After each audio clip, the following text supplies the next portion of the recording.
Esse dia eu falei, Bom, Você tá vivo aqui amados, hoje. agora eu vou silenciar todo mundo, mas naquele esquema de sempre. Quem tiver dúvida pode apertar a barra de espaço para falar ou ligar o microfone, enfim. Como que aperta a barra de espaço? Barra de espaço é aquele. Você está no computador? Então, no computador, aquela coisinha que você, quando está digitando, você aperta para dar espaço. Se você apertar e segurar, ela libera o microfone do. Pronto. Isso. Aí você não precisa ficar apertando e ligando e desligando o microfoninho, né? Ele ajuda muito. Eu gosto, eu acho prático. Tá. Bom, Então é sempre usei. tamo junto, então. Amores, então ontem, para quem não estava, ou para quem estava e não lembra, nós estávamos falando dos povos germanos e paramos na parte dos deuses e mitos germânicos, né? Na página 134, tá bom? A mitologia, ou seja, as histórias que usavam para explicar o mundo, né? Que os germanos usavam para explicar o mundo, é chamada por nós de mitologia nórdica. E nós conhecemos muito bem, coloquei nórdicas no plural no chat, mas é nórdica, tá no singular. Nós conhecemos muito bem alguns desses nomes de deuses, porque foram pegos por companhias de histórias em quadrinhos, né? A Marvel se apropriou. A Marvel. Isso, apropriou desses deuses, o cinema. Mas é lógico que, como uma empresa que faz coisa para lazer, eles não se ativeram à verdade dos povos germanos, né? Então, quando foi lá a Marvel falar sobre o Thor, que é um desses deuses, eles não se apegaram aos detalhes da religião de verdade. Eles quiseram fazer algo para o lazer, né? Então, teve toda a licença poética. Por exemplo, o Loki, ele foi transformado num vilão na história do Thor, né? E não era um vilão para os nórdicos, né? Para os germanos. Então, como é que funcionava? Eles acreditavam que os deuses viviam num reino chamado Asgard, né? E que o principal deus que controlava tudo era Odin, que eles chamavam de Otã, né? E tinha Thor, o deus do trovão, que tinha um martelo lá e tal. E o Thor, ele era o protetor da terra, o protetor da humanidade e tal. Por isso que ele se tornou assim o principal deus usado pela Marvel. Não é porque é o deus que tem o martelo, é muito interessante. Não. É porque existem todas aquela relação do Thor como defensor da humanidade. Então eles acharam que era uma ideia legal. E foi uma ideia legal mesmo, né? Fizeram um filme. Filme, quadrinhos, né? Enfim. Bom, outra questão é que existiam outros deuses, como o deus das lutas, da luz, do céu, a deusa do amor, que é Freya, né? Freya também pode ser chamado, Freya, que é a deusa da beleza, das flores, do amor, da música, né?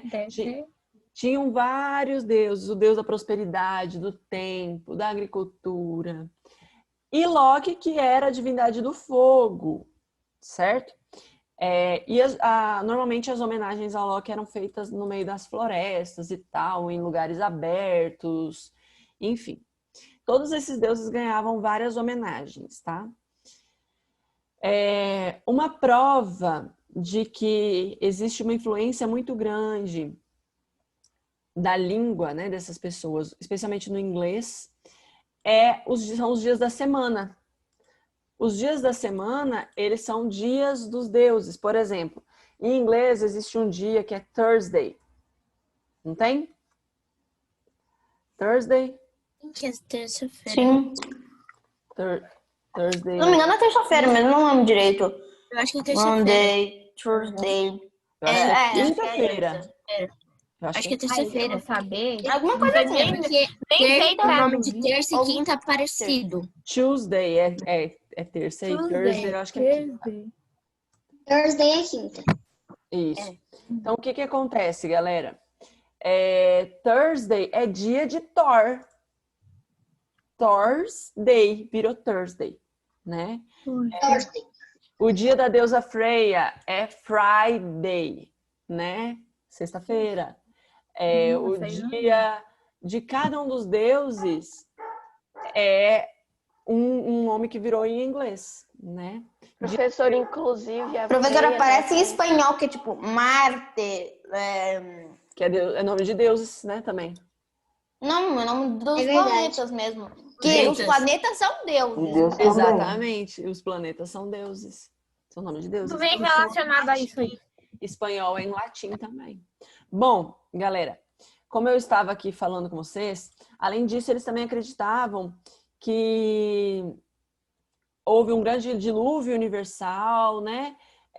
O que nos lembra muito a história da Arca de Noé. Só que eles acreditavam em vários deuses, então eles acreditavam que esse dilúvio que aconteceu na Terra e tal, ele foi fruto de uma batalha entre as divindades, entre os deuses, e aí essa batalha era chamada de Ragnarok, que depois vem lá o filme também do Thor, que muda um pouquinho o significado disso, né?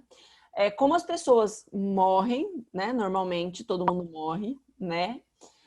Os germanos, eles tinham uma visão muito positiva da morte. O que é uma visão positiva da morte, galera? Ah, que morrer é legal? Não.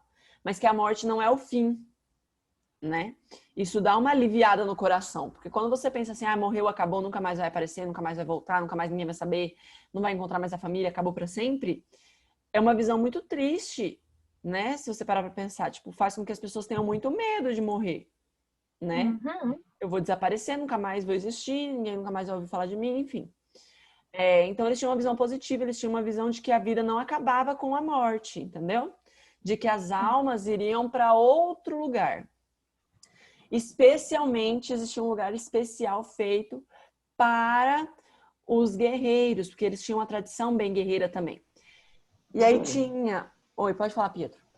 Ó, eu vou falar aqui, mas eu não sei se tá certo. Aí você me fala se tá certo ou não. Uhum. Que eles vão para um salão com Deus, certo?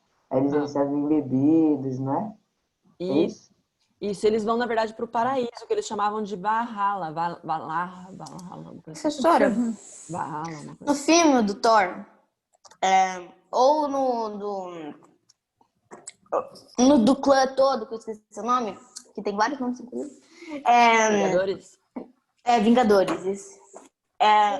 O Thor fala que tem tipo 1 milhão, 300 milhões, alguma coisa assim, de anos. Na mitologia também é assim? Eles também são... Não sei se na mitologia chega a determinar a idade dele, né? Mas eu acho que deve ser com referência à própria idade da Terra, né? Deve ser algo assim. Imagine, a Terra tem quantos anos? Mas ele é um deus, né? 2 gente? bilhões. É um monte. Mesmo assim, é muito. Galera, Daí ele diz assim, ó, eu só tô vivo porque o destino me quer vivo. Daí tem o mesmo assim, destino quer dizer roteiro. Vamos ver assim. olha só, amores. Então, como eu tava falando para vocês, quem conduzia as almas dos guerreiros mortos eita, para essa Valhalla, né? Valhalla, sei lá. Obrigada. Eram as valquírias, tá? E aí tem um monte de pinturas ali que você pode achar das valquírias, que eram tipo deusas, né? Tipo musas que conduziam essas almas ao paraíso. E aí a história dessas deusas também tem várias representações no cinema, né? O livro de vocês, ele traz ali um ícone que fala sobre o interessante que é assistir o filme, né? Dessas deusas e tal, para ver as diferenças culturais entre os povos bárbaros, quanto à higiene, ao código de conduta ética, educação, relação social, enfim, até mesmo para a guerra. Entretanto, ele não diz que filme é esse, né, que ele está falando, porque tem uma série de filmes que vão retratar um pouquinho da vida da mitologia nórdica e tudo mais. Certo?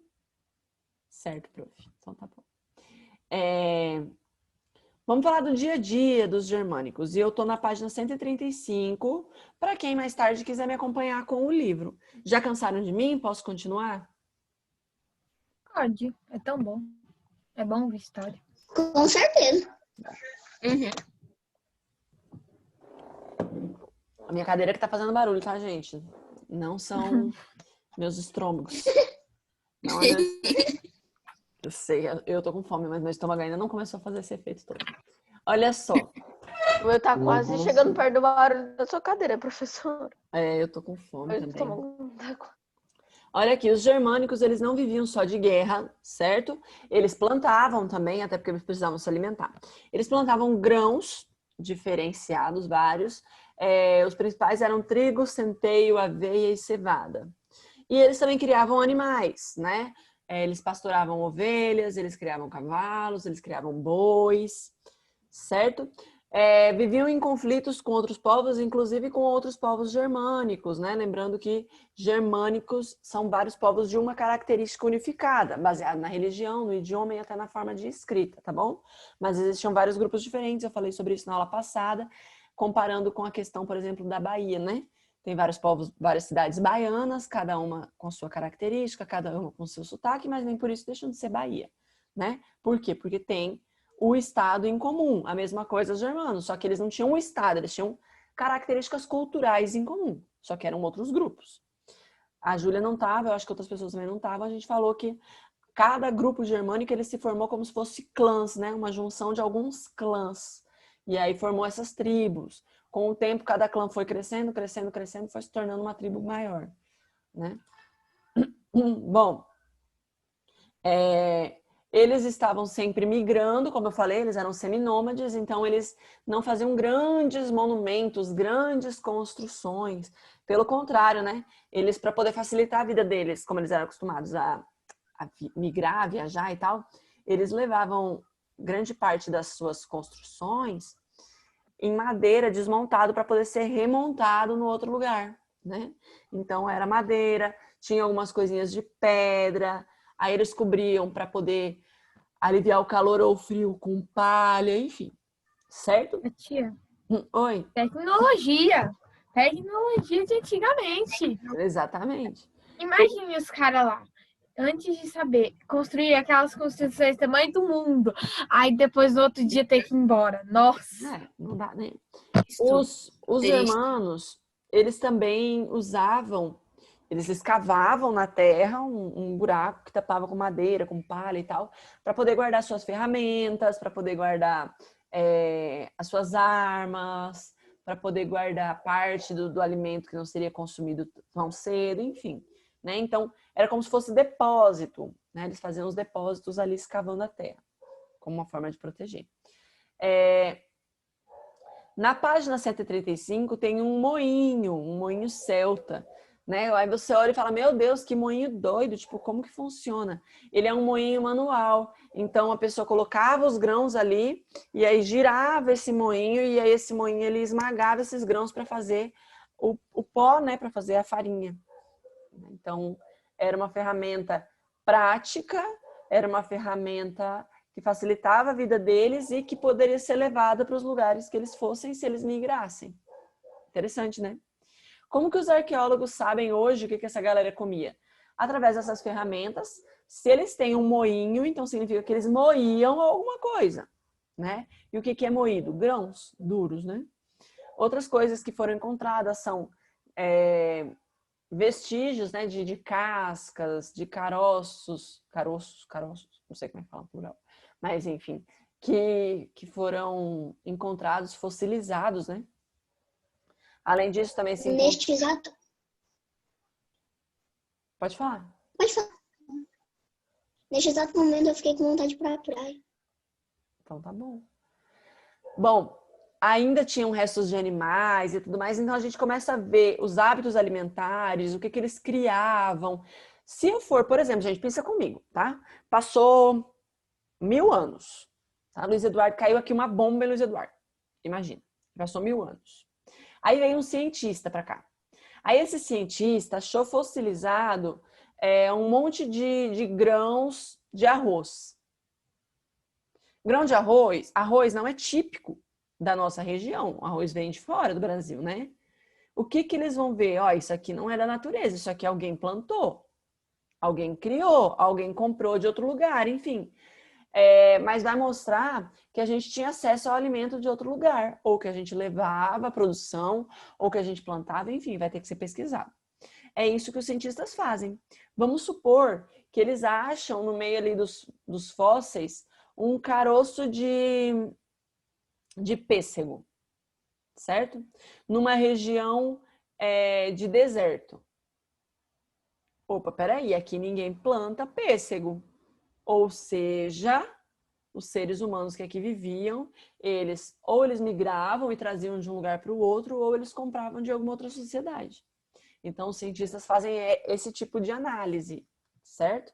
Que é uma análise que exige bastante cuidado e muita observação, né? Pra gente saber de onde vem cada coisa e tudo mais. Tipo, se aqui nascesse um pé de uva, meu querido, era neve aqui. Gente, Aqui ia nevar. pois é. Oi, fala. Lá no Rio Grande do Sul, né? Um dia acho que eu fui lá pra casa da minha avó e tinha pêssego e tava muito bom. Era bem docinho. E eu fiquei tipo assim, que delícia. Carol, Igual você sabe melancia. que comigo aconteceu o efeito contrário. Minha avó lá no sul também tem pés de pêssego, né? E aí eu gostava muito de comer pêssego em calda. Aquele pêssego que vem em lata. Ai, sim, é Adorava. muito bom. Aí um dia eu cheguei lá no sul e aí eu vi o pêssego do pé. Aí eu peguei o pêssego do pé e comi. E aí eu descobri que eu não gosto de pêssego. Nunca mais comi pêssego. Nossa, Você acredita? Que louca, né? Ô, professora, eu gosto do doce, não gosto da fruta. Então, eu gosto Bem Escola com diferente. reverso. suco de pêssego, adorava e tal. Eu sou doida, galera. Eu preciso de ajuda. Não sou normal. igual tem gente que gosta de Tadinho, tomate, você que tá não igual- gosta de tomate, mas gosta de ketchup. Eu conheço uma detesto pessoa. tomate cru. E essa pessoa sou eu. Eu detesto Sim. tomate cru também. Pra mim, tomate Eu também não ele é um gosto. tempo. Se faltar E eu no também molho. não gosto Gente, muito de ketchup, Professora, Eu detesto tomate de qualquer jeito. Ah, não, no molho eu acho uma delícia. O Eu molho não tem- gosto de tomate de jeito nenhum. Mas vamos lá, galera. Vamos parar. Tempero nossa- até vai, professora. porém, Ai, eu não amo. curto muito não. Vamos voltar Acho aqui, bem ó. ruim. Minha Inclusive, prima. não gosto de ketchup. Foco e professora, Oi. você tá igual minha prima. Não gosta de peixe, mas gosta de sushi. Eu falei, uai, não tô te entendendo. Você não gosta do peixe, mas gosta de sushi. E sushi não é sushi cru? A professora quer falar. É isso mesmo, Bia. Mas olha só. Vamos lá. Se eu começar a colocar aqui minhas paranoias alimentícias, a gente fica até amanhã. Eu sou fresca. Sou fresca. Não sei como é que eu fiquei gorda, galera. Mas vamos lá. Amores, como eu estava falando aqui, daí só pra gente conciliar aqui com a questão do passado e presente que está no livro de vocês, que eu acho muito interessante.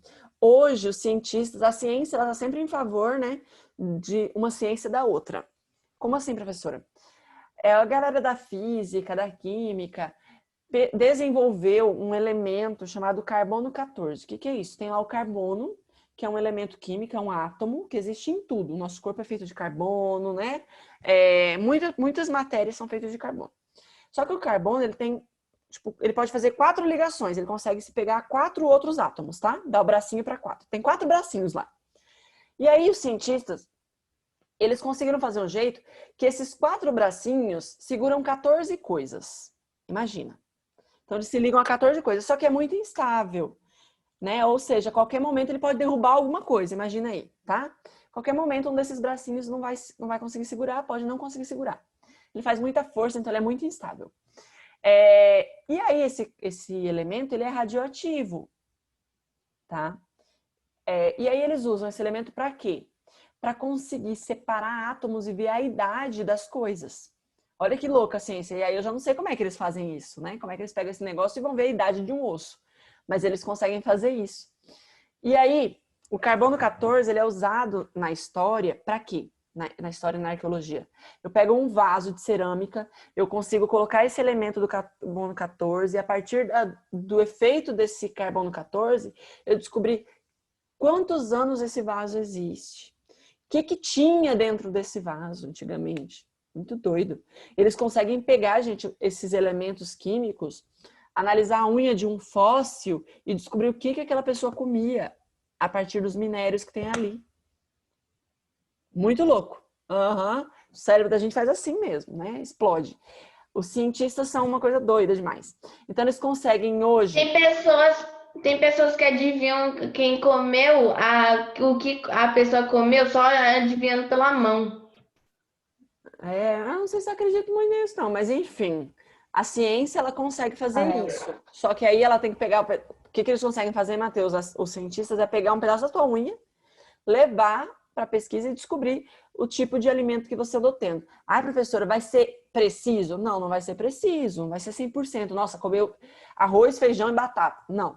Mas eles vão saber se você comia grãos, se você comia carne ou não, se você comia algum tipo de fruta. Por quê? Por conta da vitamina que vai ter ali e tudo mais. Então, eles conseguem fazer isso. Chegou ao ponto, gente, dos cientistas analisarem o DNA que tem nos ossos da arcada dentária e descobrir a origem daquela pessoa, de onde veio a família dela. Hoje, os cientistas pegam lá um pouquinho da sua saliva e pelo DNA, eles conseguem dizer assim, nossa, a sua família surgiu em tal país. É muito doido, mas ajuda muito. Porque eles ligam a registro de DNA de povos de pré-história e tal. Que o nosso DNA ele tem uma raiz comum, né? Oi? Eu pesquisei aqui para ver como é que é a idade, aí ele fala assim, mas como é possível descobrir a idade de um fóssil? A química está presente nesse processo, mais precisamente o elemento carbono. A datação de um fóssil pode ser feita em base no percentual já conhecido como carbono 14, C14, em relação ao carbono 12, da matéria viva sem decomposição. Eu já achava que ele tinha falado por ele mesmo, mas agora que eu vi, ele pesquisou. Não, mas como é que a gente no sexto ano ia saber isso assim, né, de cor? O carbono, ele foi transformado várias vezes, tá? Então tem o carbono 12, tem o carbono 13, mas o 14 é o que eles usam mais. Mas vamos voltar um pouquinho aqui e falar das roupas, né? De como se vestiam e tudo mais. Os germânicos, eles usavam muito feltro, na página 136. Muito feltro nas suas roupas. Por quê? Porque eles se movimentavam muito, então não dava muito tempo para eles plantarem fibras, né?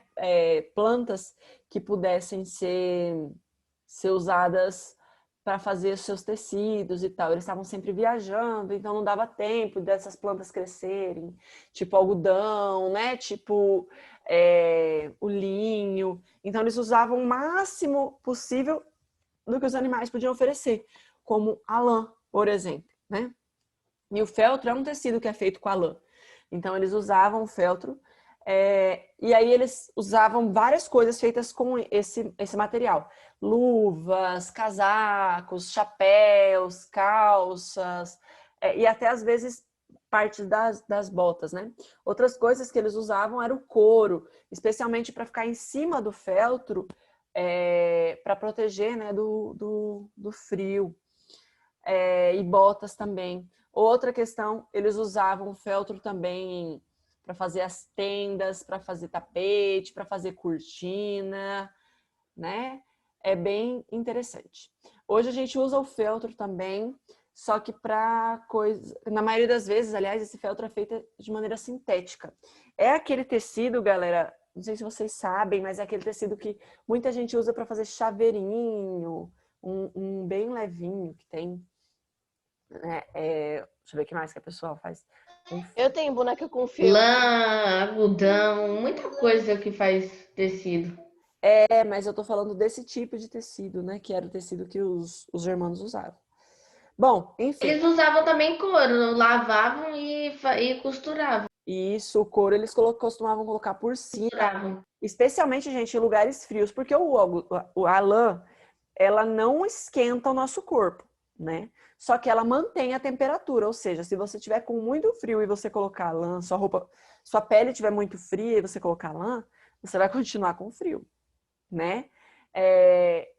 O bom é, por exemplo, você colocar ela e um casaco por cima. Nossa, aí sim, porque ela mantém aquela temperatura que o casaco vai fazer, ela não vai deixar ficar trocando, né? Então, eles usavam o couro por cima em lugares muito frios e tal. Ele era um isolante térmico muito bom. Aqui, professora. Beleza, prof. Que ótimo. Amores, a gente não conseguiu terminar o capítulo, não temos mais tempo. Vamos fazer uma tarefinha para casa. Não, eu vou deixar para a próxima aula, quando eu terminar tudo, a gente faz, né? Aí faz ela toda. Tá bom? Tá bem, galera? Ok. Então, Ok. até semana que vem. Beijos. Até. Tchau. Bye. Você vai sentir muita saudade da gente, professora. Com Tchau. certeza. Ai.